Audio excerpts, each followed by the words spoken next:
A'udzu billahi wa qudratihi min syarri ma ajidu wa uhadhiru. Sambil pegang tempat sakit, ya Allah aku berlindung kepadamu ya dengan kemahakuasaanmu dari seluruh keburukan yang aku rasakan dan aku khawatir darinya. Baca 7 kali sambil pegang. Ingat, ikuti keyakinan teman-teman. Allah subhanahu wa ta'ala akan sembuhkan.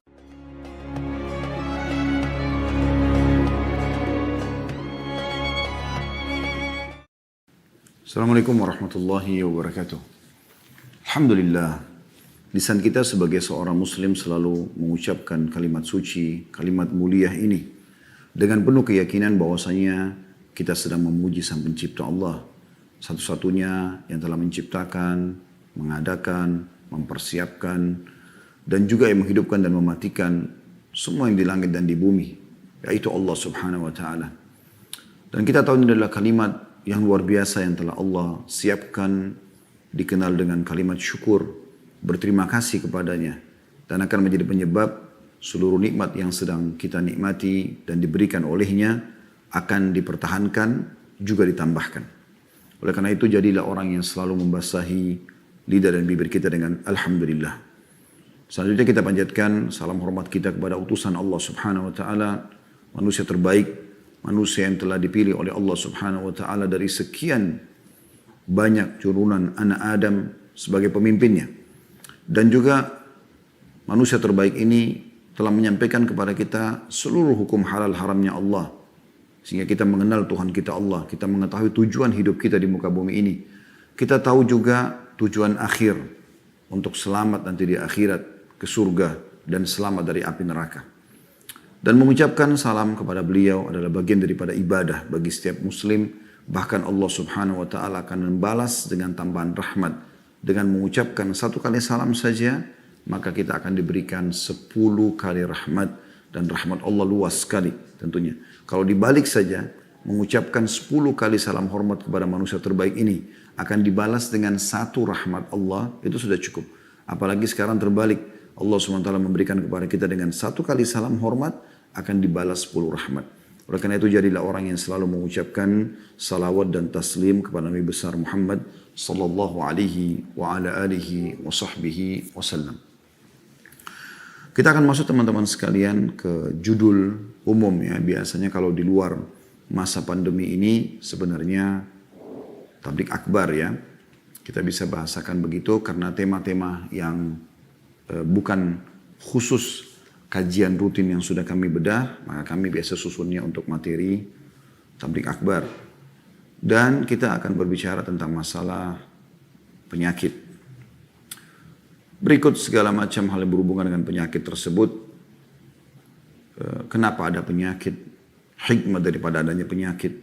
Bagaimana kita sebagai seorang muslim menghadapi penyakit kalau sudah terjangkit. Agar kita bisa melaluinya dengan nyaman, dengan tentram, dan juga kita penuh keyakinan akan mendapatkan banyak balasan dari Allah subhanahu wa ta'ala, termasuk kesembuhan yang akan diraih dengan izin Allah subhanahu wa ta'ala. Teman-teman sekalian, saya akan mulai dengan memberikan dulu sebuah kaidah penting.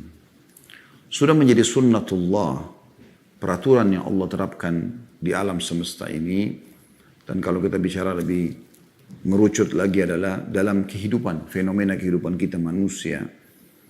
Allah ciptakan berpasang-pasangan. Ada muda, tua. Ada laki-laki, ada perempuan. Ada siang, ada malam. Ya. Ada lapar, ada kenyang.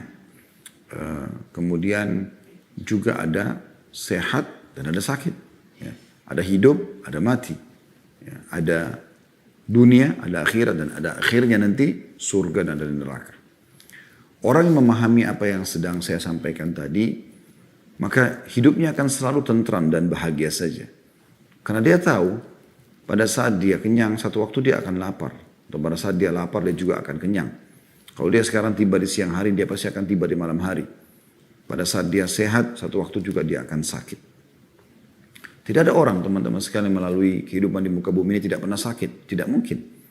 Mustahil. Cuma tergantung kadar ringan atau beratnya penyakit itu. Kalau penyakit-penyakit yang umumnya terjadi, demam, flu, orang semuanya melaluinya. Tidak mungkin di muka bumi ada orang yang tidak pernah flu, demam, sakit kepala, sakit gigi. Orang semua laluin masalah itu. Ya. Maka ini adalah umum sebagai bentuk salah satu fenomena yang memang lazim terjadi. Kalau ada penyakit-penyakit kronis, ya, teman-teman medis tentu sudah tahu tentang bagaimana bahayanya. Dan pasti juga dipelajari tentang sebab-sebabnya. Karena memang ini terjadi ya, karena ada unsur campur tangan si orang yang terjangkit tersebut. Jadi itu Allah SWT jelaskan juga dalam Al-Quran sebagaimana akan kita paparkan nanti. Cuma teman-teman sekalian, kalau kita pahami tadi apa yang saya katakan itu, insya Allah kita akan lebih ringan melalui kehidupan muka bumi ini. Makanya kata Nabi SAW, ajaban li amri mu'min. Wala yakunu dhalika illa li mu'min. Sungguh mengagumkan perkaranya orang beriman. Dan itu tidak dimiliki kecuali orang yang beriman. In asabau sarra syakar. Kalau dia mendapatkan nikmat, dia selalu bersyukur. Ada makanan, ada minuman, sehat, dan segala macam hal. Alhamdulillah. Wa in asabau darra sabar. Kalau dia diberikan cobaan, dia bersabar. Kenapa? Karena dia memahami bahwasanya nikmat yang sedang ada, itu ada pasangannya, yaitu cobaan.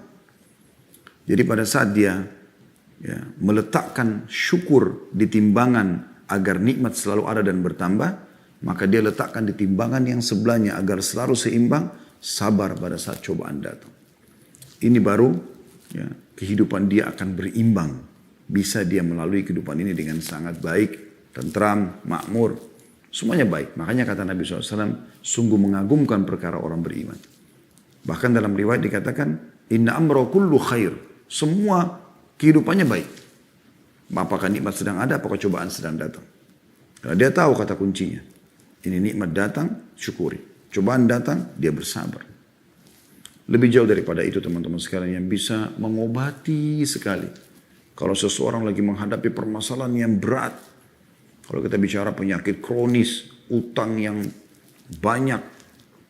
Dan segala macam hal.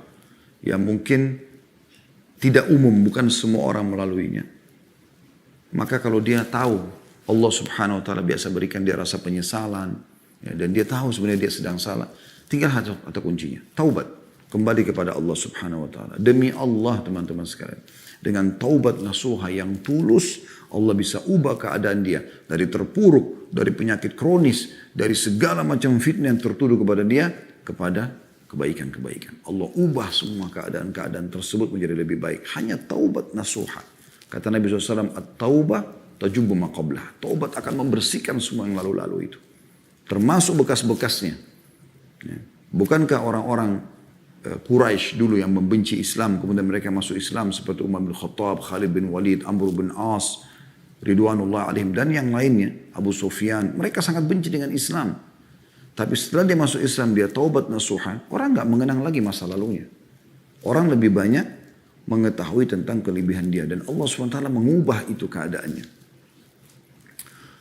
Juga teman-teman sekalian, kita tahu dunia ini akan kita lalui. Seberat apapun cobaan, bisa kita lalui. Allah SWT mengingatkan tentang kehidupan dunia yang toh kita akan lalui. Tidak selamanya kita dalam penderitaan tersebut. Ya. Allah mengatakan dalam surah Al-Ankabut ayat 64, وَمَا الْحَيَاةُ الدُّنْيَا إِلَّا لَهُ وَلَعِبْ. Kehidupan dunia ini hanya senda gurau dan hanya permainan semata. Dalam surah Al-Hadid ayat 20, Allah juga mengingatkan, A'udzubillahi minasyaitonirrajim, وَمَا الْحَيَاةُ الدُّنْيَا إِلَّا مَتَاعُ الْغُرُورِ. Tidaklah kehidupan dunia ini melainkan hanya kesenangan yang palsu saja. Dan Nabi SAW mengingatkan, ini untuk menjadi muqaddimah, pembukaan bagaimana nanti kita pada saat masuk ke bahasan-bahasan masalah penyakit, kita merasa semuanya ringan sebenarnya. Sangat ringan. Seberat apapun cobaan tersebut. Kata Nabi SAW, ma'ana fid dunya illa karakibin istadhalla tahta syajaratin thumma raha wa tarakaha. Perumpamaan aku dengan dunia ini. Berapa banyak fitnah yang tertuduhkan kepada Nabi SAW. Penyihir, penyamun, pendusta. Walaupun sebenarnya beliau tidak begitu. Belum lagi setelah kekuatan Islam sudah mulai kuat. Di dalam kubu Islam sendiri muncul orang-orang munafik yang terus Terus menyakiti Nabi SAW, memfitnah istrinya Aisyah radhiyallahu anha yang suci dan mulia berzina dengan Safwan radhiyallahu anhu. Kemudian menyusahkan umatnya karena mengajak berperang di musim panas dan segala macam hal. Fitnah-fitnah mereka sebarkan. Tapi subhanallah, Nabi SAW menggambarkan semua itu akan berlalu. Kata beliau, tidaklah aku di dunia ini melainkan seperti pengendara yang sedang penat, bernaung di bawah sebuah pohon, kemudian ia akan pergi dan meninggalkannya. Hadis sahih diriwayatkan oleh Tirmidzi, gitu kan. Dan dalam hadis lain beliau bersabda, "Lau kanatid dunya ta'dilu 'indallahi janaha ba'udha, ma saka kafiran minha syarbata ma." Kalau seandainya dunia ini di sisi Allah setara dengan sebelah sayapnya nyamuk saja, ya, atau lalat, niscaya dia tidak akan memberi kepada orang kafir sedogok air pun. Tapi Allah SWT masih memberikan orang kafir, orang yang maksiat, rezeki. Karena bagi Allah itu kecil sekali.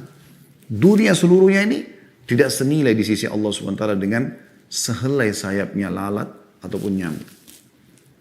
Jadi kecil sekali dunia ini. Coba Anda bayangkan pesan-pesan ini. Bagaimana sebenarnya ya, Nabi SAW memberikan gambaran kepada kita sebagai orang beriman. Bukan di sini tempat kita. Dunia ini memang tempat cobaan. Tapi orang mukmin bisa melaluinya. Dan tidak usah dijadikan sebagai sesuatu yang besar. Sampai Sa'id bin Musayyib rahimahullah, seorang tabi'in, berkata, aku telah menemui orang-orang, saya para sahabat, yang tidak ada sesuatu pun ya, yang membuat mereka sedih, merasa kehilangan kalau itu urusan dunia. Mau penyakit, mau hilang anggota tubuhnya, mau hartanya habis, mau difitnah orang, mau gunjing, apa saja. Bagi mereka kecil semua. Kenapa? Karena mereka tahu bahwasanya kalau dia difitnah, dia kena cobaan, semua akan jadi pembersihan dosanya, peninggian derajat, dan dia akan panen di akhirat. Toh juga dunia akan saya lalui kok, bukan selamanya. Ya. Dan kata Nabi SAW untuk kita semua, kun fid dunia, ka'annaka gharibun, au abiru sabil, au abiru sabil. Jadikan dirimu dunia ini seperti seorang yang asing atau orang yang sedang musafir. Tahu bagaimana orang asing atau musafir, dia tidak akan bisa bertahan lama, dia akan pulang. Waktu Nabi SAW sudah sakit keras di akhir hidup beliau. Dan beliau pun manusia terbaik, sakit. Beliau demam tinggi, sampai diguyurkan dengan air. Ya, beberapa timba atau ember kalau kita sekarang. Saking panasnya Nabi SAW itu. Dan pada saat beliau lihat, mulai sedikit ada kekuatan, beliau keluar menemui para sahabat yang sudah merindukan pertemuan dengan beliau SAW. Setelah berapa hari nggak mengimami sholat. Lalu beliau lihat kesedihan di wajah para sahabat. Mereka ketakutan Nabi SAW meninggal. Lalu Nabi senyum, lalu Nabi mengatakan, wahai manusia, tidak usah sedih. Pertemuan kita yang sebenarnya di haudku, di telagaku nanti di mahsyar. Kalian lolos dari timbangan amal, ketemu dengan aku, lalu kemudian masuk surga selamanya. Di haudku pertemuan itu. Jadi kita akan tinggalkan semua. Jadi tidak ada sesuatu yang perlu jadi beban bagi seorang mukmin. Ya. Kita juga teman-teman coba renungin hal yang lain. Bahwasanya ujian itu pasti datang. Tidak mungkin nggak datang. Allah SWT akan uji kita dengan beragam macam ujian. Ya. Dan ujian ini sebenarnya untuk menguji apakah kita termasuk orang-orang yang meyakini tentang Allah Subhanahu Wa Taala, dan juga kita jadi tahu, oh ternyata ada Tuhan yang mengontrol semua ini. Kita nggak bisa lepas dari pengawasannya, dan supaya kita kembali kepadanya. Coba teman-teman, saya berharap Anda buka sekarang bersama-sama dengan saya surah Al-Ankabut, surah nomor 29 ayat 1 sampai ayat 7-nya ya. Coba kita lihat bagaimana Allah Azza wa Jalla menggambarkan tentang ujian itu. Ya. Sekali lagi surah Al-Ankabut, surah nomor 29, ayat 1 sampai ayat 7. Saya baca, A'udzubillahi minasyaitonirrajim, Bismillahirrahmanirrahim. Alif Lam Mim. Alif Lam Mim adalah huruf-huruf di awal Al-Quran yang Allah lebih tahu maknanya, sebagaimana dikatakan oleh para ulama tafsir. Lalu ayat 2-nya langsung Allah mengingatkan, ahasiban nasu an yutraku an yaqulu amanna wa hum la yuftanun. Apakah manusia itu mengira bahwasanya mereka dibiarkan begitu saja mengatakan kami telah beriman sedangkan mereka tidak diuji? Harus ada ujian. Misal contoh kita bicara sekarang langsung to the point bahasan kita masalah penyakit misalnya. Dengan Anda diuji penyakit, Anda tahu nilainya sehat itu. Coba kalau orang tidak pernah sakit sama sekali. Dia tidak tahu nilainya kesehatan itu. Ya. Lalu Allah mengatakan di ayat 3-nya, وَلَقَدْ فَتَنَّ الَّذِينَ مِنْ قَبْلِهِمْ فَلَيَعْلَمَنَّ اللَّهُ الَّذِينَ صَدَقُوا وَلَا يَعْلَمَنَّ الْكَاذِبِينَ. Dan sungguhnya kami telah menguji orang-orang sebelum mereka. Semua orang sebelum kita judulnya sama. Mereknya mereka sama, manusia. Sama persisnya laki-lakinya, perempuannya. Beda casing ya. Tapi sama. Karakternya. Ya. Kurang lebih lah fisiknya. Ya. Seperti itu. Laki-laki. Judulnya yang lain perempuan. Sama sebenarnya. Dan kami telah uji mereka juga. Sungguhnya kami telah menguji orang-orang sebelum mereka. Maka sungguhnya Allah dengan ujian tersebut mengetahui siapa orang-orang yang benar dengan keimanannya. Dan sungguhnya dia mengetahui siapa orang-orang yang dusta. Orang yang benar dengan keimanannya, yakinin, oh ini cobaan dari Allah, alhamdulillah. Cara saya adalah saya sabar. Kalau saya salah, saya bertobat kepada Allah. Seperti sebagaimana saya jelaskan tadi di awal kita pelajari. Lalu kemudian ayat 4-nya, Allah mengatakan, am hasibal ladhina ya'maluna sayyiati an yasbikuna sa'ama yahkumun. Apakah orang-orang yang mengerjakan kejahatan itu mengira bahwa mereka akan luput dari azab kami? Sungguh buruk apa yang mereka fahamkan itu atau tetapkan itu. Gak ada teman-teman orang yang melakukan kemaksiatan lalu Allah tidak hukum. Gak mungkin. Allah maha adil dan Allah punya cara menghukum dia. Allah punya cara membokar tipu dayanya dia. Ya. Sebatas pengetahuan kami, tidak ada orang yang berbuat kriminal teman-teman di muka bumi lalu kemudian tidak ketahuan. Ketahuan dengan izin Allah. Allah punya cara. Nanti orangnya cuma gigit jari mengatakan, kok bisa? Anda pernah alami itu? Anda sudah mengatur sebuah strategi yang luar biasa, terakhir Anda cuma mengatakan, kok bisa ya? Itu kelemahan manusia. Allah subhanahu wa ta'ala sudah gambarkan itu. Tidak ada yang luput. Allah punya cara. Kalau Anda segera taubat kepada Allah subhanahu wa ta'ala, sebagaimana saya katakan tadi, Allah bisa tutupin aib-aib Anda itu. Tapi kalau Anda terus saja ngotot membela diri, bahkan sampai bersumpah palsu segala macam, maka makin jadi nanti permasalahan. Makin Allah datangkan ya, hal-hal yang tidak masuk di benak Anda sebelumnya. Ayat 5-nya Allah mengatakan, man kana yarju liqa'a Allahi fa inna ajalallahi la'at wa huwa as-sami'ul 'alim. Barang siapa yang mengharap pertemuan dengan Allah, berharap nanti mau mendapatkan balasan di akhirat, masuk surga, ya. Juga di dunia mendapatkan kebahagiaan sebagaimana yang dia harapkan di dunia, ya. Maka sungguhnya waktu yang Allah janjikan itu pasti datang dan dialah yang maha mendengar lagi maha mengetahui. Ayat 6-nya, wa man jahada fa innama yujahidu li nafsi innallaha laghaniyun 'anil 'alamin. Dan barang siapa yang berjihad, maksudnya berupaya, ya. Maka sungguhnya jihadnya atau upayanya itu adalah untuk dirinya sendiri. Kalau dia sholat, dia puasa, dia ikuti mana yang halal dan perintah dia nikmati dan dia kerjakan, yang dilarang haram dia jauhi. Sesungguhnya Allah benar-benar maha kaya atau tidak memerlukan sesuatu dari alam semesta. Jadi Allah tidak butuh dengan sholat Anda, puasa Anda. Allah nggak butuh semua itu. Buat kita. Kenapa teman-teman masih banyak orang yang kalau sholat tidak khusyuk, sedekah setengah-setengah atau bahkan masih bisa menolak orang miskin yang minta. Karena dia pikir ya bukan dia yang butuh terhadap ibadah tersebut. Ini keliru. Kita yang butuh terhadap amal tersebut. Kita yang butuh.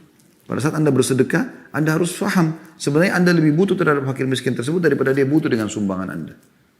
Harusnya seperti itu. Sampai sebagian salaf mengatakan, kalau ada orang yang memahami atau belum meletakkan dalam dirinya pemahaman, kalau dia sedang bersedekah, sebenarnya dia lebih butuh dengan sedekahnya itu yang dia berikan daripada orang yang minta, maka dia telah menghancurkan amal ibadahnya. Karena sebenarnya dia mengambil uang, misalnya kita kasih 100 ribu. Dia belanjain, dia pakai untuk kebutuhan dia. Selesai. Ya, dia makan segala macam. Tapi Anda, sebagai orang beriman, Anda faham tentu dengan syariat Allah Subhanahu Wa Taala, nilai 100 ribu itu akan Anda bawa di timbangan Anda pada hari kiamat nanti. Bahkan dilipat gandakan, berlipat-lipat ganda. Ayat 7-nya, وَالَّذِينَ آمَنُوا وَعَمِلُوا الصَّالِحَاتِ لَنُكَفِّرَنَّ عَنْهُمْ سَيِّئَاتِهِمْ وَلَنَجْزِيَنَّهُمْ أَحْسَنَ الَّذِي كَانُوا يَعْمَلُونَ. Dan orang-orang yang beriman dan beramal saleh, benar-benar akan kami hapuskan dari mereka dosa-dosa mereka dan benar-benar akan kami beri mereka balasan yang lebih baik dari apa yang mereka kerjakan. Nabi SAW mengingatkan kepada kita teman-teman sekalian, kalau cobaan akan datang bagi orang beriman. Kata beliau dalam hadis yang sahih diriwayatkan Tirmidzi, inna idamal jaza' ma'idamil bala. Besarnya pahala dan balasan itu sesuai dengan besarnya ujian yang datang. Wa inna Allah idza ahabba qauman ibtalahum. Kalau Allah cinta satu kaum, Allah akan menguji mereka. Ya, supaya mereka tidak lalai. Supaya mereka bisa mendapatkan pahala sabar, bukan cuma pahala nikmat saja, syukur gitu kan. Faman radiya falahu ridha. Siapa yang ridha dengan keputusan Allah, dia akan dapat ridhonya Allah. Wa man sakhita falahu sakhat. Siapa yang murka, marah-marah dengan keputusan Allah, maka dia juga akan dapat kemurkaan Allah. Ya. Anda kalau kerja di perusahaan, teman-teman dokter yang menghadiri acara kita, Anda kalau punya akad terikat dengan rumah sakit, Anda mau tidak mau ikuti peraturan atau pemilik rumah sakit atau pemilik perusahaan. Kita suka atau nggak suka peraturan itu, apa boleh buat peraturan, kita harus ikuti. Dan kalau Anda ikuti peraturan, Anda akan dapat fasilitas yang dijanjikan, kan begitu. Jam kerja Anda jam sekian sampai jam sekian, Anda datang, Anda on time. Walaupun kadang-kadang masih ngantuk, mungkin masih ada kegiatan di rumah, Anda tetap lakukan. Anda dapat fasilitas. Tapi Anda, saya nggak mau. Ngapain dia harus taruh peraturan begini dan begitu? Sudah, berarti Anda akan bentrok. Anda akan keluar dari perusahaan tersebut. Kan begitu. Dan juga teman-teman sekalian, apa yang diujikan kepada Anda itu, misalnya penyakit, ya, atau cobaan yang lainnya, sebenarnya itu bentuk hukuman yang Allah segerakan di dunia. Dan itu kebahagiaan buat Anda sebenarnya. Pasti kebahagiaan. Karena kalau dibiarkan di akhirat berat sekali teman-teman sekalian. Berat sekali. Pernah ada satu orang sahabat kena penyakit yang menghebohkan kota Madinah. Karena dia kesakitan, teriak-teriak, demamnya tinggi sekali. Enggak normal. Enggak seperti biasanya gitu. Orang di Madinah belum pernah melihat masalah tersebut. Dilaporkan kepada Nabi SAW. Apa yang terjadi? Nabi SAW datangi rumahnya. Begitu Nabi lihat, Nabi SAW langsung menanyakan kepada dia pertanyaan. Apa yang kau berdoa sama Allah? Apa yang kau minta? Dia bilang, ya Rasulullah, saya minta agar kalau seandainya ada hukuman yang Allah akan hukum saya di akhirat nanti, Allah segerakan di dunia. Jadi kalau saya punya dosa-dosa dunia, akan dihukum di akhirat, biarkan Allah hukum saya sekarang. Kata Nabi SAW, Maha suci Allah, kau tidak akan mampu melaluinya. Kenapa kau tidak baca Rabbana atina fid dunya hasanah? Ya Allah, berikan kami semua kebaikan yang terbaik di dunia. Wa fil akhirati hasanah, dan yang terbaik di akhirat. Wa qina adzabannar, selamatkan kami dari api neraka. Jangan minta dihukum oleh Allah. Allah Subhanahu wa taala. Cukup kalau Allah sudah datangkan itu sudah cukup berat buat kita. Lalui dan jangan berkeluh kesah, kembali berbicara dan konsultasi beda dengan curhat. Teman-teman perlu pahami. Curhat itu hanya kepada Allah Subhanahu wa taala. Ada masalah berat, wudu, sholat, di sujud Anda jangan angkat kepala Anda sampai Anda sudah tuangkan semua. Kalau kesahkan kepada pencipta Anda, pencipta penyakit Anda, pencipta permasalahan Anda, dan juga yang hanya satu-satunya memiliki solusi dalam masalah kita. Kesembuhan dan segala macam. Allah bisa buat teman-teman Anda sembuh dengan segelas air hangat. Berapa banyak orang yang sembuh dengan cara seperti itu? Karena sujud tersungkur depan Tuhannya, Allah SWT. Sebagaimana Anda juga mempunyai nikmat, Anda syukuri. Karena yang menciptakan Anda adalah Allah, yang menciptakan nikmat adalah Allah, yang bisa juga menambahnya adalah Allah. Gak ada yang lain. Kembali kepada Allah SWT. Lalu kemudian konsultasi sama manusia. Sama dokter kalau penyakit, sama ustadz atau ustadzah kalau permasalahan kejiwaan atau agama misalnya. Selesai. Jangan teman-teman ada permasalahan, semua orang tahu permasalahan kita. Orang mukmin termasuk menutupi aibnya sendiri. Ya. Menutupi permasalahannya sendiri. Antara dia sama Tuhannya Allah Subhanahu wa ta'ala. Jangan semuanya orang tahu. Ada masalah rumah tangga, semua orang tahu permasalahan dia. Satu kantor semua tahu permasalahan. Kenapa akhi dan ukhti? Kenapa enggak tutupin itu? Kita harus tahu. Ya. Kata Nabi SAW, "Idza aradallahu bi'abdihi khairan, ajjala lahu al-uquba fid dunya." Kalau Allah ingin kebaikan bagi seorang hamba, maka Allah menyegerakan hukumannya di dunia. Hadis riwayat Tirmidzi. Ya. Justru itu kebaikan buat dia sebenarnya. Kebaikan. Dan makin tinggi level iman kita, maka makin berat cobaannya memang. Supaya kita lebih banyak mendapatkan pahala. Jadi misalnya orang umumnya yang bukan level orang-orang yang dekat dengan Allah Subhanahu wa taala. Mungkin kalau mereka demam 3 hari. Mungkin orang yang ya, lebih dekat dengan Allah bisa 5 hari. Lebih lama. Gitu kan. Karena memang Allah akan berikan dia lipat-lipat ganda pahala karena penyakit tersebut. Dalam sebuah hadis kata Nabi SAW, kalau seandainya orang yang ya, memiliki cobaan biasa di dunia, melihat bagaimana pahala yang Allah berikan kepada orang yang diuji di dunia dengan ujian yang berat, maka mereka berharap ya, kembali ke dunia untuk digunting-gunting kulit mereka. Karena itu Allah berikan balasan. Dunia sebentar kita akan lalui. Kata Nabi SAW pada saat beliau lagi demam, gitu kan. Lalu ada Abdullah bin Mas'ud radhiyallahu anhu masuk ke rumah Nabi SAW dan sempat memegang tubuh Nabi SAW dan kaget dengan panasnya, demamnya luar biasa. Gitu. Maka dia mengatakan, ya Rasulullah, innaka tu'aku wa'kan syadida. Ya Rasulullah, Anda sedang sakit yang luar biasa, penderitaannya luar biasa buat Anda. Padahal dia seakan-akan dia mau mengatakan, padahal Anda ini utusan Allah loh. Gitu kan. Qala sallallahu alaihi wasallam, Nabi SAW dengan tenang menjawab. Beliau menikmati aja prosesnya itu. Tapi tentu sambil ikhtiar ya. Tapi beliau mengatakan, ajal inni u'aku kama yu'aku rajulani minkum. Ya, karena cobaan yang datang kepadaku dilipat gandakan seperti ya 2 orang di antara kalian yang mengalaminya. Gitu kan. Jadi kalau misalnya kita demamnya 40, itu sudah luar biasa, tinggal mungkin butuh dirawat di rumah sakit. Nabi SAW bisa 80. Tapi Nabi SAW melalui dengan luar biasa gitu. Dalam riwayat lain, itu hadis riwayat Bukhari Muslim ya. Sa'ad bin Waqqas juga radhiyallahu anhu pernah bertanya, mengatakan ya ayyun nasi kepada Nabi SAW, ayyun nasi asyaddu bala. Ya. Orang atau manusia siapa yang paling berat cobaannya? Qala asyaddun nasi bala'an al-anbiya. Yang paling berat cobaannya para nabi-nabi. Kayak tadi cobaan itu maksudnya ya kalau orang biasa cuma 3-4 hari dia lebih lama gitu. Tapi cobaannya mungkin hampir sama. Ya. Thummal amthalu fal amthal. Lalu kemudian yang setelahnya juga yang setelahnya. Yubtala ar-rajulu ala hasba dinihi. Seseorang akan diuji sesuai dengan bagusnya agamanya. Fa in kana dinuhu sulban ishtadda bala'u.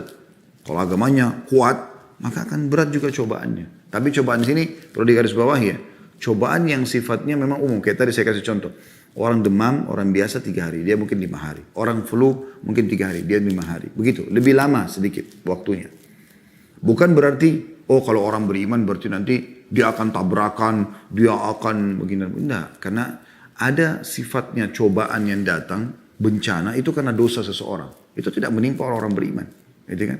Yang menimpa Nabi SAW, para sahabat, demam, ya, flu, gitu kan. Fitnah orang, itu biasa, umum. Semua orang kena begitu. Tapi lebih berat sedikit bagi mereka. Karena memang Allah SWT ingin berikan derajat-derajat yang tinggi di surga. Ada derajat di surga teman-teman tidak bisa kita jangkau kecuali dengan 100 tahun sholat malam, 100 tahun puasa, 100 tahun sedekah, 100 tahun doa, 100 tahun bakti sama orang tua, 100 tahun silaturahim. Tapi kita nggak bisa lakukan. Mungkin umur kita cuma 60. Cuman Allah mau sampaikan kita di sana. Allah uji Anda dengan penyakit 10 tahun. Allah uji Anda dengan ada fitnah yang tersebar. Ada uji begitu dan begitu. Ada ujian datang. Nah, gitu. Tapi kalau yang sifatnya bencana, ya, banjir, longsor, tsunami, apalah mungkin penyakit yang kronis yang memang bahkan dia mati su'ul khatimah, itu tidak akan kena orang-orang beriman. Bukan masuk dalam hadis ini ya. Jadi cobaan yang umum orang tertimpa gitu. Kata Nabi SAW selanjutnya, wa in kana fi dini riqqatun ubtuliya ala hasabi dinihi. Dan kalau agamanya ringan, artinya orangnya bukan juga orang yang selalu dekatkan diri kepada Allah SWT, penuh dengan keimanan, maka dia akan diuji sesuai dengan kadar agamanya saja. وَمَا يَبْرَهُ الْبَلَاءُ بِالْعَبْدِ حَتَّى يَتْرُكَهُ يَمْشِي عَلَى الْأَرْضِ مَا عَلَيْهِ خَطِيئَةٌ. Ya. Dan ujian itu tidak henti-hentinya datang kepada seorang hamba hingga nanti ya, meninggalkan atau hamba meninggalkan dunia ini sementara tidak ada lagi dosanya. Hadis ini riwayatkan Tirmidzi. Ya. Kemudian juga teman-teman sekalian, apa yang menimpa Anda itu? Kita coba masuk kepada hikmah-hikmah. Ya. Kalau tadi kita sudah jelaskan penyakit kenapa bisa datang, cobaan datang, ya, karena itu lazimnya sunnatullah. Kalau Anda sudah terlanjur kena penyakit, apa hikmahnya yang bisa kita ambil teman-teman sekalian? Atau apa yang kita dapatkan lebih tepatnya? Sekarang saya sudah terlanjur diuji oleh Allah SWT dengan penyakit. Apa yang bisa saya dapatkan? Yang pertama teman-teman sekalian, itu akan menjadi penyebab Anda menuju ke surga. Itu akan membawa Anda menuju ke surga. Ya. Disebutkan dalam firman Allah Subhanahu wa taala surah Al-Baqarah dalam ayat 155 sampai 157 ya. Allah menjelaskan Allah akan menguji kita. A'udzu billahi minasyaitonir rajim wa la nabluwannakum bisyai'in minal khawfi wal ju'i wa naqsin minal amwali wal anfusi wath thamarati basyiris sabirin. Alladzina idza asabathum musibatun qalu inna lillahi wa inna ilaihi raji'un ulaika 'alaihim shalawatun min rabbihim wa rahmah wa ulaika humul muhtadun. Dan kami pasti akan menguji kamu dengan sedikit ketakutan, kelaparan, kekurangan harta, juga ada permasalahan jiwa, penyakit, dan buah-buahan. Dan sampaikan kabar gembira kepada orang-orang yang sabar. Yaitu orang-orang apabila ditimpa musibah mereka mengatakan kami milik Allah, kami akan kembali kepada Allah. Mereka itulah orang yang memperoleh ampunan dari rahmat dari Tuhan mereka. Dan mereka adalah orang-orang yang mendapatkan petunjuk. Dalam hadis tadi yang saya sempat bahasakan ya, diriwayatkan oleh Tirmidzi, dari Jabir bin Abdullah radhiyallahu anhu beliau mengatakan bahwasanya Rasulullah SAW bersabda, "Yawaddu ahlul afiyati yaumal qiyamati hina yu'ta ahlul bala'i thawaba law anna juludahum kanat quridat fid dunya bil maqarid." Orang-orang yang tidak mendapatkan cobaan ya, menginginkan pada hari kiamat, maksudnya di sini dikatakan yawaddu ahlul afiyah, maksudnya orang yang lebih banyak sehatnya ya. Nanti hari kiamat ketika melihat orang-orang yang mendapatkan cobaan diberi pahala, di dunia cobaannya berat, di akhirat diberikan pahala, sekiranya kulit mereka dahulu dipotong-potong dengan gunting semasa di dunia. Juga teman-teman sekalian, artinya di sini akan diberikan derajat-derajat yang tinggi di surga ya. Dalam hadis Nabi SAW kata Nabi SAW, "Ma min muslimin yusibu adzan min maradin." Tidak ada seorang muslim pun yang ditimpa dari gangguan penyakit. Fama siwahu illa hatta Allah bihi sayyiatihi. Kecuali pasti akan menggugurkan dosa-dosanya. Kama tahuttu syajaratu waraqaha. Sebagaimana pohon ya, menggugurkan atau tergugurkan daun-daun dari sebuah pohon. Penyakit apapun, ringan atau berat, akan menjadi pembersihan terhadap dosa-dosa Anda. Hadis riwayat Muslim. Ada seorang wanita kena epilepsi di zaman Nabi SAW dalam hadis riwayat Bukhari Muslim ya. Dia terganggu sekali. Mungkin Anda tidak asing lagi dengan penyakit ini. Kalau kambuh tiba-tiba nggak sadarin diri, keluar busa dari mulut. Semoga Allah selamatkan kita. Tapi orang ini kena diuji dengan itu. Dan dia datang kepada Nabi SAW mengatakan, "Ya Rasulullah, inni usra'u wa inni atakasyaf. Fadu'ullah li." Aku ini terkena epilepsi dan kalau lagi kambuh kadang-kadang sampai auratku terbuka, nggak sadarin diri. Berdoalah kepada Allah agar menyembuhkanku. Apa kata Nabi SAW? Qala in syi'ti sabarti walakil jannah. Maksudnya dia minta saat itu didoakan langsung sembuh pada saat itu, hilang. Tidak melalui prosesnya gitu. Kata Nabi SAW, kalau kau mau bersabar, sabar artinya nikmati prosesnya. Tetap kau berikhtiar, berobat segala macam, tapi tidak spontan, bukan yang instan gitu ya. Maka kau akan masuk ke dalam surga. Wa in syi'ti da'autullaha an yu'afiyaki. Kalau kau mau saya bisa doakan sekarang kau sembuh. Langsung spontan sembuh, hilang. Pilih yang mana, tapi tidak ada jaminan surganya. Kalau kalau kita sekarang kena flu, demam, apalah penyakit rematik, segala macam penyakit yang ada. Mungkin teman-teman di penyakit dalam ada penyakit ini, penyakit itu. Yang sudah dihadapi dari pasiennya. Kemudian dia nikmati prosesnya. Artinya dia tetap datang ikhtiar, berobat. Tapi dia tahu ini keputusan dari Allah. Dia menerima cobaan tersebut dengan lapang dada sebagaimana dia menerima nikmat pada saat ada. Maka dia bisa masuk surga. Karena orang kadang-kadang umumnya kan tidak sabaran tuh. Ya, bahkan kadang-kadang lupa seakan-akan dokter itu Tuhan, gitu kan. Kapan saya bisa sembuh dok? Bagaimana saya sembuh? Dokter cuma bisa ikhtiar. Makanya resep dokter kan semoga lekas sembuh. Gak ada kau pasti sembuh, gitu kan. Karena ikhtiar saja. Bisa saja resepnya keliru, mungkin dosisnya kurang, mungkin ini, mungkin itu, segala macam hal. Ya. Maka kata Nabi SAW, kalau kau mau saya doakan sekarang, spontan kau langsung sembuh. Pilih yang mana, tapi belum ada jaminan surga. Perempuan itu mengatakan, faqalat asbir, kalau gitu saya sabar. Lanjutan riwayatnya, dia mengatakan, tapi ya Rasulullah, saya kalau kambuh, ya, sering tersingkap aurat, minta saja sama Allah supaya aurat saya nggak tersingkap. Dan tetap saya akan nikmati proses. Artinya tetap tentu di sini berobat, bukan tidak berobat. Tapi saya bukan minta instan gitu. Kata, lalu Nabi SAW doakan dalam masalah itu. Abdullah bin Mas'ud juga radhiyallahu anhu pernah meriwayatkan bahwasanya Rasulullah SAW menemui Ummu As-Sa'ib radhiyallahu anha. Beliau mengatakan, Malik ya Ummu As-Sa'ibah tuzaf zifin. Qalat al-humma la barakallahu fiha. Faqala la tasubbil humma. فإنها تذهب خطايا بني آدم كما يذهب الكير خبث الحديد. Wahai Ummu Sa'ib, mengapa engkau menggigil? Nabi SAW melihat dia kayak orang menggigil meriang gitu. Dia menjawab, demam. Semoga Allah tidak memberkahi demam ini. Jadi dia mencaci maki penyakitnya. Maka beliau menjawab SAW, jangan mencelah demam itu. Penyakitnya pun jangan dicelah. Gitu kan. Karena itu Allah yang ciptakan sebagai cobaan. Karena demam itu menghilangkan dosa-dosa anak Adam sebagaimana pandai besi menghilangkan kotoran besi. Bahkan Ibnu Abi Dunya mengatakan, orang-orang beriman mengharap demam satu malam bisa membersihkan dosanya.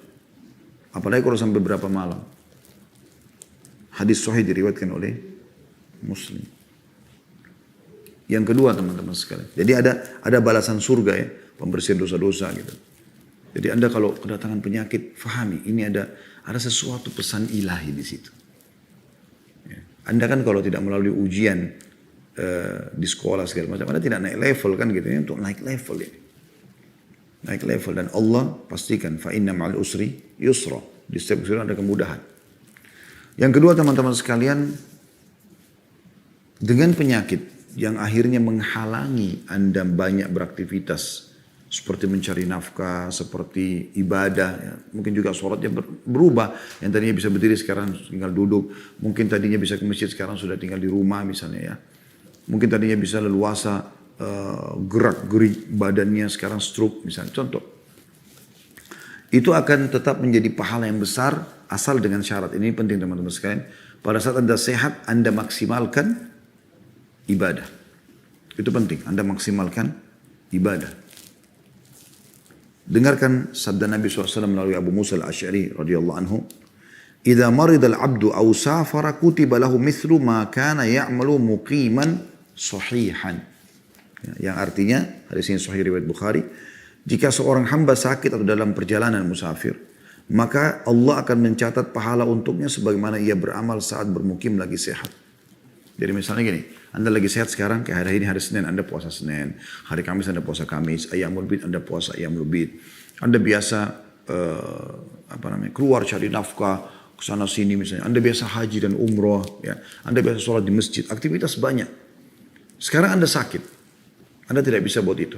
Atau Anda musafir, terhalang Anda untuk bisa melakukan aktivitas seperti Anda berada di kota atau di negara Anda sendiri. Maka Allah akan catatkan pahala yang tetap berjalan walaupun Anda tidak kerjakan. Misalnya Anda lagi safar, Anda tidak puasa Senin Kamis. Tetap jalan pahala puasa Senin Kamisnya. Anda biasa ke masjid, sekarang Anda musafir. Mungkin ke negara yang jarang masjid atau jaraknya jauh. Atau musafir biar ada masjid juga boleh Anda sholat di kamar hotel. Karena Anda musafir tetap dapat pahala ke masjidnya. Terus begitu. Semua ibadah-ibadah yang bisa kita kerjakan di masa kita. Di sini kata Nabi SAW, sahihan muqiman sahihan. Dia seperti orang yang mukim yang sehat. Berarti memang di saat kita lagi sehat itu maksimalkan ibadah. Karena akan dicatat pada saat kita sedang sakit sebagai amal yang berjalan terus. Saya pernah temui subhanallah teman ayah saya sudah meninggal rahimahullah di kota Makassar waktu itu. Beliau diketeter di rumah. Kadang-kadang ayah saya rahimahullah, ayah juga sudah meninggal beberapa bulan yang lalu. Semoga Allah rahmati beliau. Waktu itu saya sering kalau ke Makassar diajak sama beliau keliling. ke teman-teman beliau, si fulan. Ini sudah meninggal orang ini kebetulan. Saya datang ke sana lalu sambil ngobrol. Saya kebanyakan cuma dia mendengarkan orang yang lebih tua ini berbicara. Saya coba ambil hikmahnya. Saya jadi pelajar walaupun kadang-kadang apa yang dibicarakan mungkin saya sudah tahu, tapi saya tetap coba renungin, ambil pelajaran. Ya, tidak usah kita merasa diri lebih tahu gitu kan. Nah, pada saat terdengar azan saya mengatakan, maaf saya potong pembicaraan azan, saya mau ke masjid dulu gitu. Saya jalan duluan gitu. Maka mereka izinkan, saya pun duluan ke masjid. Nah kebetulan selesai sholat saya balik, dan dia kan tidak bisa ke masjid, orang ini kena lagi di kateter dan beliau sholat di atas ranjang gitu kan. Terus dia bilang sama saya kata-kata, saya merasa ini kayak Allah yang peringatkan tapi melalui lisan orang. Dia mengatakan, nak dulu waktu saya masih muda seperti kamu, saya tidak pernah tinggalkan masjid. Dan saya sekarang berharap kalau seandainya masih bisa Allah berikan kesempatan itu. Saya tiba-tiba berpikir, subhanallah, iya ya, kenapa saya harus tunggu sakit kemudian baru nanti menyesal tidak bisa ke masjid lagi. Dan orang ini karena rutin mengerjakan sholat dulu, walaupun dia keteter sekarang, tidak bisa ke masjid, Allah berikan dia pahala ke masjid. Karena dia sudah kerjakan sebagaimana hadis ini. Yang ketiga teman-teman, harus yakin bahwasanya di setiap penghujung sebuah cobaan ada penyelesaian. Allah SWT memastikan itu. 2 kali Allah ulangi dalam surah Asy-Syarh. Ya, ayat 5 sampai ayat 6. A'udzubillahi minasyaitonir rajim, fa inna ma'al usri yusra. Di setiap kesulitan ada kemudahan. Lalu Allah ulangi lagi dengan harfut ta'kid. 2 kali Allah gunakan. Inna. Fa inna ma'al usri yusra. Inna ini dalam bahasa Arab namanya harfut ta'kid. Memastikan pasti benar. Fa inna ma'al usri yusra. Di setiap kesulitan akan ada kemudahan. Lalu Allah ulangi. Inna ma'al usri yusra. Pakai lagi harfut ta'kid. Sesuatu yang memastikan. Pasti di setiap kesulitan ada kemudahan. Nah hanya teman-teman sekalian. Di sini siapa yang mau melalui itu dengan mendapatkan banyak pahala dengan orang yang melaluinya dan berakhir juga tanpa ada pahala. Kata Umar radhiyallahu anhu, kalau datang kepadamu sebuah cobaan, maka keadaannya cuma 2. Kamu terima itu dengan tulus sebagai cobaan dari Allah. Kamu ridho dengan keputusannya Allah, gitu kan? Maka kau akan dapat pahala. Kau akan mudah melaluinya. Kau juga akan dapat solusinya. Orang kalau terima, oh ya Allah lagi uji saya. Alhamdulillah, mudah-mudahan jadi pembersihan dosa saya. Mudah-mudahan saya bisa dapat derajat yang tinggi di surga karena ini. Ada amal-amal mungkin yang belum saya bisa kerjakan. Ya, ada orang yang lebih berat cobaannya dari saya. Dia coba ya menerima itu dengan kesabaran. Dengan sabar memang harus begitu kan. Gitu kan. Dan tidak mungkin kita bisa dapat pahala sabar kecuali dengan cobaan kan begitu. Nah, maka dia mudah melaluinya. Dan dia yakin dengan dia makin sabar maka akan makin besar pahalanya. Toh juga di ujungnya inna ma'al usri yusra. Ada yusranya. Usr keberatan atau sesuatu yang berat ya.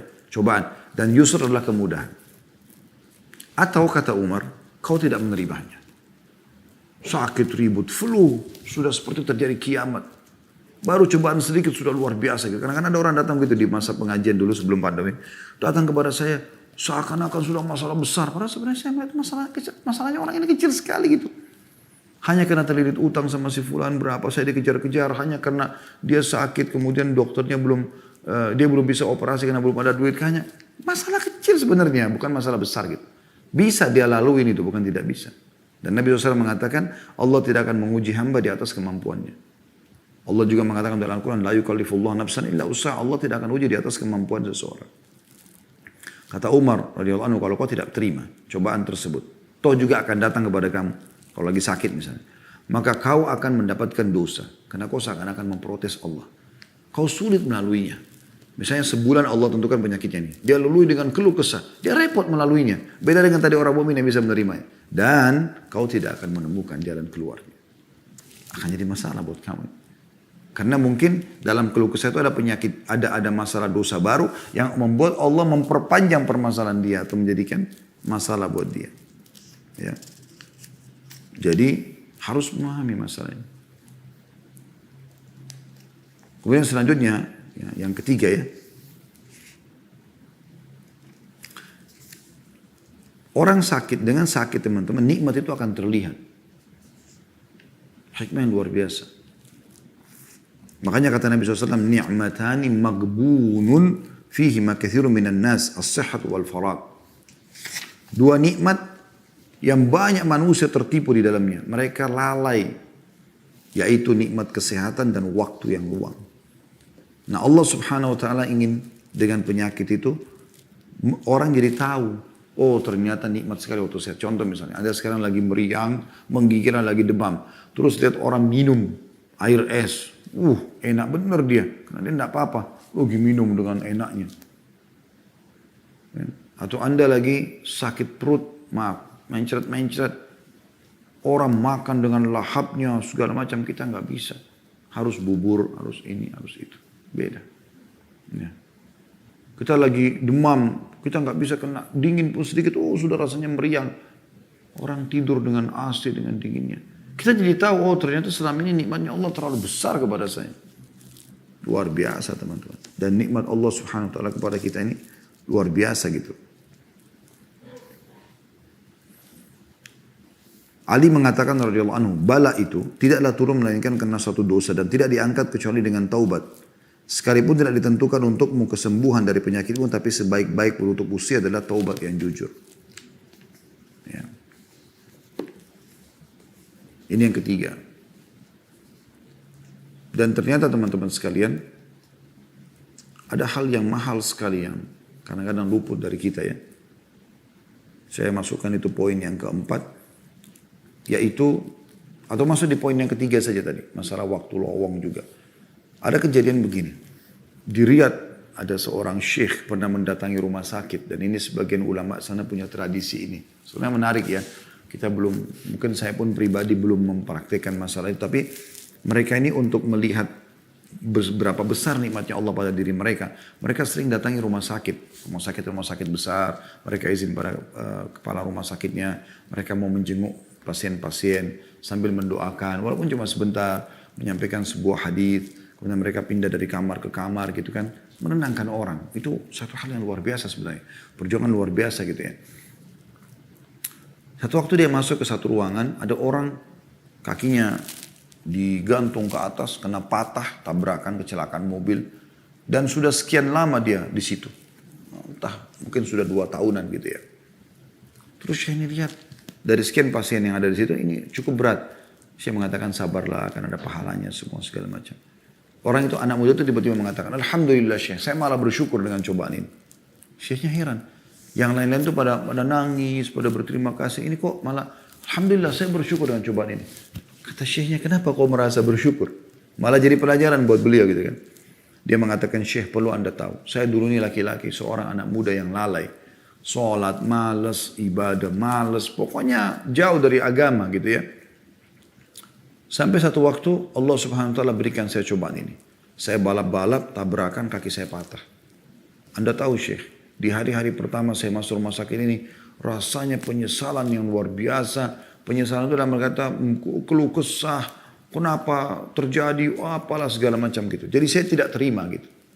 Tapi saya seperti dibawa kepada sebuah keadaan, ya kau mau teriak, mau apapun ya sudah begini keadaannya, nggak bisa. Terima tidak terima. Sampai satu waktu saya menjadikan sebagai bahan muhasabah.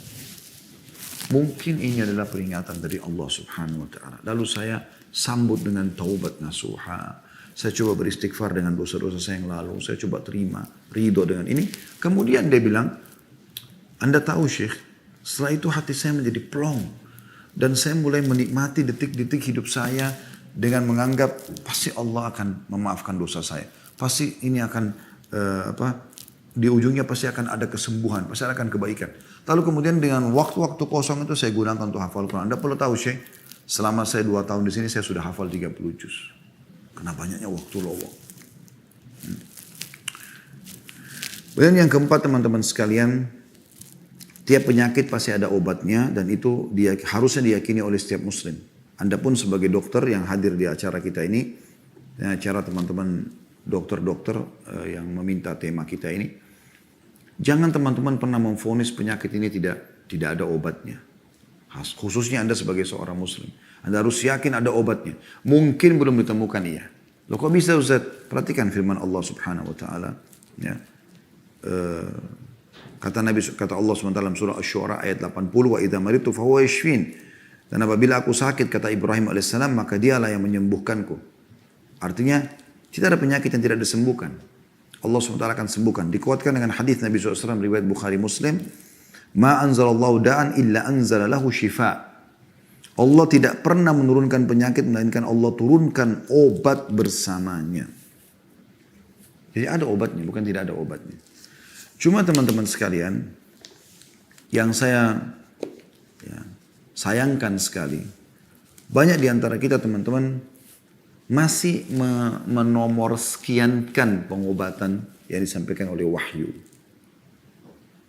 Yang paling pertama, saya titik beratkan di hikmah yang keempat ini teman-teman sekalian, gunakan ruqyah syariah, ruqyah syariah. Wahai teman-teman para dokter muslim, belajar ruqyah syariah. Anda boleh ikuti ceramah kami di playlist di YouTube insya Allah tentang ruqyah syariah. Obati pasien Anda dengan ruqyah syariah sebelum obat-obat medis kalau perlu. Apa itu ruqyah syariah? Gunakan ayat-ayat Al-Quran yang sudah ditentukan dalam syariat untuk pengobatan. Gunakan doa-doa yang diajarkan oleh Nabi SAW. Gunakan, ya kalau kita bahasakan sekarang, herbal-herbal yang memang Nabi SAW atau obat-obat tepatnya yang Nabi SAW sudah tentukan untuk umatnya. Allah berfirman dalam Al-Quran, renungi baik-baik surah Al-Isra ayat 82, A'udzu billahi minasyaitonir rajim wa nunazzilu minal Qur'ani ma huwa syifaa'un wa rahmatun lil mu'minin. Dan kami benar-benar turunkan Al-Quran yang dapat menjadi penawar dan rahmat bagi orang-orang yang beriman. Jadi maksudnya adalah penawar syifa, pengobat, penawar dari semua penyakit jiwa kah, fisik kah, semua penyakit. Misal contoh Anda, sering saya bahas itu, membaca Al-Fatihah, membaca 5 ayat pertama surah Al-Baqarah atau akhir surah Al-Baqarah, Al-Ikhlas, Al-Falaq, An-Nas. Ya, kemudian Anda tiupkan ke telapak tangan lalu Anda usapkan ke tubuh. Ya. Disebutkan ya, bahwasanya Aisyah berkata radhiyallahu anha, bahwa Rasulullah SAW apabila ada orang yang mengeluhkan sesuatu kepada beliau penyakit, atau tubuhnya bernanah bahkan luka parah, maka Nabi SAW mengisyaratkan dengan jarinya demikian. Jadi beliau membaca doa ini. Ya. Jadi beliau bukan langsung kasih obat pertama. Nabi SAW memberikan telunjuk beliau sentuhkan ke tanah. Lalu beliau mengangkatnya sambil membaca. Bismillahi turbatu ardina, biriqati ba'dina, yushfa bihi, yushfa saqimuna, bi'iddi rabbina. Dengan nama Allah, bismillah, turbati ardina. Inilah tanah negeri kami. Tanah yang disentuhkan ke ujung telunjuk tadi ya. Biriqati ba'dina, dengan liur sebagian kami. Karena biasa Nabi SAW tiupkan. Dengan sedikit ludah. Yushfa saqimuna, yang akan menyembuhkan orang sakit di antara kami. Bi'idni rabbina, dengan izin Tuhan kami. Hadis ini riwayat Bukhari Muslim. Lalu kemudian disentuhkan ke tempat yang sakit. Juga Aisyah meriwayatkan bahwasanya Rasulullah SAW kalau menjenguk salah satu kerabatnya yang sedang sakit, maka beliau mengusap tangan kanannya ke tempat yang sakit sambil membaca Adhibil ba's rabban nas washfi anta syafi la shifa illa shifa'uk shifa'an la yughadiru saqama. Adhibil ba's, hilangkanlah penyakit. Rabban nas, Tuhannya seluruh manusia. Washfi anta syafi, sembuhkanlah karena hanya Engkau saja penyembuh atau pemberi kesembuhan. La shifa illa shifa'uk, tiada kesembuhan kecuali kesembuhan darimu. Ini subhanallah tauhid kepada Allah. Gak ada kesembuhan kecuali Allah mau sembuhkan. Shifa'an la yughadiru saqama, kesembuhan yang tidak meninggalkan bekas penyakit. Beliau sentuhkan tempat sakit. Ini yang dahulu Nabi SAW melakukan. Bukan langsung kasih madu, kasih obat. Nabi SAW pertama kembalikan dulu kepada doa kepada Allah Subhanahu Wa Taala. Pasien Anda duduk, sakit ini, sakit ini, sakit ini. Baik, coba sekarang. Ibu atau bapak muslim, ya, baca.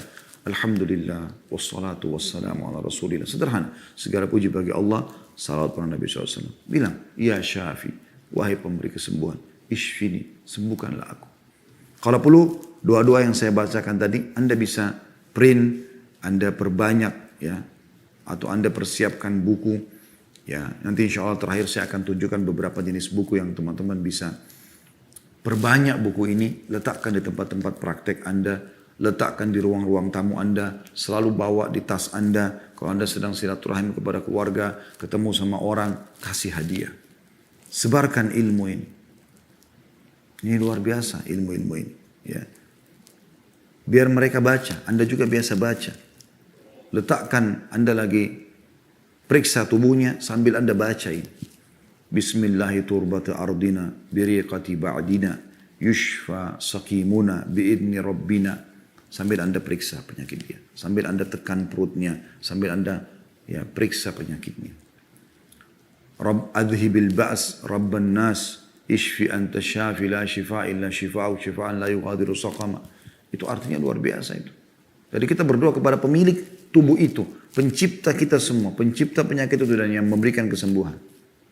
Ini paling penting dalam seluruh bahasan kita sebenarnya poin ini teman-teman sekalian. Karena ini luput dari banyak orang. Saya sayangkan ini terjadi pada dokter-dokter Nasrani. Saya pernah berdakwah sampai ke Irian. Mereka kalau ngobatin orang, walaupun itu orang Muslim, yang mereka lakukan adalah mereka pertama suruh kembali ke Bapa lah, ke Yesus lah, apalah segala macam. Baru kemudian diobati.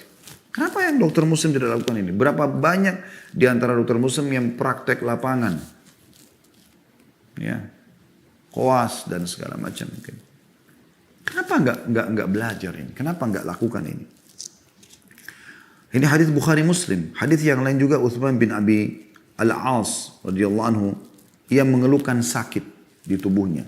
Lalu dia mendatang kepada Nabi SAW, mengatakan, ya Rasulullah, saya sakit gini. Nabi SAW bilang apa? Dha' yadaka 'ala alladhi ta'allama min jasadik. Coba taruh tanganmu di tempat yang kau sakit itu. Suruh taruh, di mana sakit? Di dada kah? Tenggorokan kah? Di kepala kah? Di kuping kah? Di apalah, di mulut lah, misalnya di hidung. Di mana? Punggung. Mana yang sakit? Letakkan tanganmu sendiri. Wakul, lalu baca. Bismillah thalathan. Bilang, Bismillah 3 kali. Bismillah, Bismillah, Bismillah. Kemudian setelah itu, wakul sab'a marrat. Lalu setelahnya, itu tadi baca Bismillah 3 kali. Lalu baca 7 kali setelahnya. A'udhu billahi wa qudrati min syarri ma ajidu wa uhadiru. Sambil pegang tempat sakit. Ya Allah, aku berlindung kepadamu. Ya, dengan kemahakuasaanmu dari seluruh keburukan yang aku rasakan. Dan aku khawatir darinya. Baca 7 kali. Sambil pegang. Ingat, ikuti keyakinan teman-teman. Allah subhanahu wa ta'ala akan sembuhkan. Baca Bismillah, Bismillah, Bismillah. A'udhu biizzatillahi wa qudrati min syarri ma ajidu wa uhadiru. Kalau pasien Anda atau orang yang sedang sakit, istri atau suami Anda atau anak Anda pegang, bilang kalau dia laki-laki, Bismillah, Bismillah, Bismillah, A'udhu biizzatillahi wa qudrati min syarri ma wajada wa hadara. Anda tulis itu ya, ma wajada wa hadara. Kalau tadi kan kalau saya yang pegang tempat saya, ma ajidu wa uhadiru. Apa yang saya rasakan, apa yang saya rasakan dan apa yang saya khawatirkan. Kalau orang lain laki-laki, ma wajada wa hadara. Apa yang dia rasakan laki-laki dan dia khawatir. Kalau perempuan, ma wajadat wa hadarat. Dan apa yang dia rasakan si perempuan ini dan juga yang dikhawatirkan oleh dia. Dan hadis ini hadis sahih riwayat Muslim. Anda sebagai dokter bertemu dengan pasien. Anda sebagai orang yang menjenguk orang sakit. Renungi, jalankan hadis ini. Mulia sekali. Dari Ibnu Abbas radhiyallahu anhu bahwasanya Rasulullah SAW bersabda, "Man 'ada maridan lam yahdur ajaluhu." Siapa yang menjenguk orang sakit dan belum tiba ajalnya. Selama belum datang ajal yang Allah tentukan ke pasien itu, ke orang yang sedang sakit kita jenguk, kerabat atau orang lain pun, faqala indahu sab'a marrat. Lalu dia baca di sisinya 7 kali. 7 kali dia baca doa ini. Pendek sekali doanya, mudah dihafal. Detik ini pun Anda kalau ikutin saya Anda bisa hafal, mudah. Baca 7 kali. As'alullahal azim. Aku memohon kepada Allah yang maha agung. Rabbal arshil azim. Pemilik singgasana yang agung. Ayyashfiyaka. Agar menyembuhkan. Pendek sekali. As'alullahal azim. Rabbal arshil azim. Ayyashfiyaka. Aku memohon kepada Allah yang Maha Agung, pemilik singgasana agung agar menyembuhkan laki-laki, ayyashfiyaka, perempuan, ayyashfiyaki. Bedanya di ka sama ki aja terakhir. Saya ulangi, as'alullahal azim. Aku mohon kepada Allah yang Maha Agung. Rabbal arshil azim. Tuhan pemilik singgasana yang agung. Ayyashfiyaka. Agar menyembuhkanmu kalau perempuan ayyashfiyaki. Apa kata Nabi SAW? Jaminan dari utusan Allah. Guru dan kiai kita semua. Kekasih orang-orang beriman. Utusan Allah yang menciptakan langit dan bumi. Illa afahullahu min dhalikal marad. Kecuali pasti Allah akan sembuhkan dia dari penyakit itu. Hadis ini sahih riwayat Abu Daud dan Tirmidzi. Luar biasa hadiah dari Nabi SAW. Baca 7 kali sembuh dia. Ya. Juga dari Abu Sa'id al-Khudri dalam hadis yang lain, bahwasanya anna Jibril atan Nabiya sallallahu alaihi wasallam faqala ya Muhammad ishtakaita. Satu hari pernah Jibril datang menemui Nabi sallallahu alaihi wasallam kemudian berkata, wahai Muhammad, apa yang kau keluhkan? Karena kelihatannya Nabi SAW sedang sakit. Apakah kau sedang sakit? Faqala na'am. Iya benar. Aku sedang sakit kata Nabi SAW. Qala Jibril mengajarkan. Baca. Baca. Bukan minum, bukan makan. Baca. Bismillahi arkik. Maka Jibril membaca ini. Jibril membaca ini. Dengan nama Allah aku meruqyamu. Bismillahi arkik. Min kulli syai'in yu'dhik. Dari segala sesuatu yang mengganggumu. Min syarri kulli nafsin au ainin hasid. Dan dari keburukan setiap jiwa atau mata yang hasad, mata yang iri. Karena orang yang iri matanya panas. Ya, biasa gitu kata Nabi SAW, innal ainil haq. Mata panas itu benar terjadi ya. Allahu yashfik. Semoga Allah menyembuhkanmu. Bismillahi arkik. Dengan nama Allah aku meruqyamu. Hadis sahih diriwayatkan Muslim. Masih mau lagi dapat bonus? Banyak. Ibnu Abbas meriwayatkan sabda Nabi SAW. Beliau mengatakan kalau siapapun yang sedang kesusahan, bacalah. La ilaha illallahul azimul halim. La ilaha illallahu rabbul arshil azim. La ilaha illallah rabbus samawati wa rabbul ardi wa rabbul arshil karim. Tidak ada Tuhan yang berhak disembah kecuali Allah yang maha agung dan maha penyantun. Tidak ada ilah yang berhak diibadahi dengan benar kecuali Allah, pemilik singgasana yang maha agung. Tidak ada ilah atau Tuhan yang berhak diibadahi dengan benar kecuali Allah, pemilik langit, pemilik bumi dan pemilik singgasana, ya, zat yang pemurah. Hadis ini riwayat Bukhari Muslim. Tentu ini kalau kita rincikan cukup panjang teman-teman sekalian, saya ringkaskan karena melihat waktu ya. Sekarang sudah 14 lewat 10 menit. Kemudian juga ada hadis yang riwayat Tirmidzi, kita dianjurkan membaca doanya Dhannun. Dhannun itu Nabi Yunus alaihissalam, Nabi Yunus alaihissalam. Beliau pada saat ditelan oleh ikan, beliau baca apa? La ilaha illa anta subhanaka inni kuntu minadh dhalimin. Tidak ada Tuhan yang berhak disembah kecuali engkau, aku termasuk orang-orang zalim. Kata Nabi SAW, la yad'u biha rajulun muslim fi syai'in qat illa istajaba Allahu lah. Tidak ada seorang muslim pun yang baca ini dulu kemudian dia berdoa, kecuali doanya akan diterima. Baca la ilaha illa anta subhanaka inni kuntu minadh dhalimin. Anda mau buka praktek, baca dulu ini. Minta agar Allah mudahkan kesembuhan pasien Anda melalui Anda. Itu luar biasa gitu. Ya. Dan banyak sekali teman-teman kalau kita mau bahas tentang doa-doa ruqyah, tapi ini diantaranya ya. Kemudian teman-teman sekalian saya tutup atau saya tambahkan selain doa ruqyah baru kemudian Anda ikhtiar tadi saya bilang dengan herbal-herbal seperti misalnya madu. Ya, karena Nabi SAW kesembuhan pasti di 3 hal. Di madu tapi madu asli, konsumsi selalu madu. Kemudian habbatus sauda yang kata Nabi SAW, yang 3 hal itu madu, kemudian bekam, ya, dan kai ini menggunakan besi panas yang digagetkan. Tapi kata Nabi SAW, aku melarang umatku berobat dengan kai. Jadi kita fokus kepada bekam dan madu. 2 hal itu selalu kita lakukan ya. Kemudian juga habbatus sauda yang kata Nabi SAW, obat untuk semua penyakit kecuali kematian. Ya. Kemudian juga air zam-zam, konsumsi kata Nabi SAW, zam-zam liman syuribalah, zam-zam sesuai dengan air orang yang meminumnya. Saya tutup teman-teman dengan hal yang penting sekali, yang juga tidak kalah pentingnya maksudnya, yaitu teman-teman sekalian hati-hati dengan jalan-jalan syaitan pada saat sakit. Yang pertama, jangan buruk sangka dengan Allah Subhanahu Wa Taala. Saya ringkaskan ini karena dalam hadis kata Nabi SAW, Allah berfirman, Ana inda dhanni abdi bi, saya sesuai dengan perasaan hambaku. Maksudnya kalau dia sangka dia akan disembuhkan, Allah akan sembuhkan. Dia sangka Allah tidak sembuhkan, maka Allah juga tidak akan sembuhkan. In dhanna khairan falahu. Kalau dia sangka baik, maka dia akan mendapatkan itu. Wa in dhanna syarran falahu. Kalau dia sangka buruk padaku, maka aku juga akan berikan keburukan itu. Hadis sahih riwayat Ahmad dan Ibnu Hibban. Kemudian teman-teman sekalian, yang perlu juga digarisbawahi adalah jangan pernah mengkonsumsi obat ya, atau terapi pengobatan dengan yang haram. Renungi hadis ini, hadis sahih riwayat Abu Dawud. Kata Nabi SAW, Inna Allah anzala da'a wa dawa wa ja'ala li kulli da'in dawa fatadawa wa la tadawa biharam. Allah menurunkan penyakit dan obat. Dia menjadikan tiap-tiap penyakit ada obatnya. Maka berobatlah dan jangan berobat dengan apa yang diharamkan. Jauhi semua. Selama haram, oh ini ada kandungan babinya, oh ini selesai. Berarti tidak akan sembuh. Udah, akan mendatangkan penyakit-penyakit baru nantinya. Hai para dokter muslim, muliakan ilmu Anda itu dengan Islam. Jangan justru Anda tampil bernama Muhammad, Ahmad, Yusuf, Harun dan seterusnya, tapi Anda tidak ada simbol Islamnya sama sekali. Harusnya Anda tampil dengan semua ini. Dengan Islam Anda. Anda dahulukan untuk ruqyah syar'iyah, Anda dahulukan untuk pengobatan-pengobatan nabawiyah. Ya. Dan di sini jauhi semua pengobatan yang haram. Anda punya hak menolak kalau obat itu haram. Subhanallah, saya pernah datang ke salah satu kerabat lagi sakit. Sering perutnya muncul kejang. Entah penyakit apa saya nggak tahu. Saya datang waktu itu, saya sempat meruqyah setelah itu. Tapi salah satu anaknya sempat membahasakan ke saya. Ini tadi ibu kami, katanya dokter dia nggak bisa sembuh perutnya kejangnya kecuali disuntik dan itu bahannya dari babi.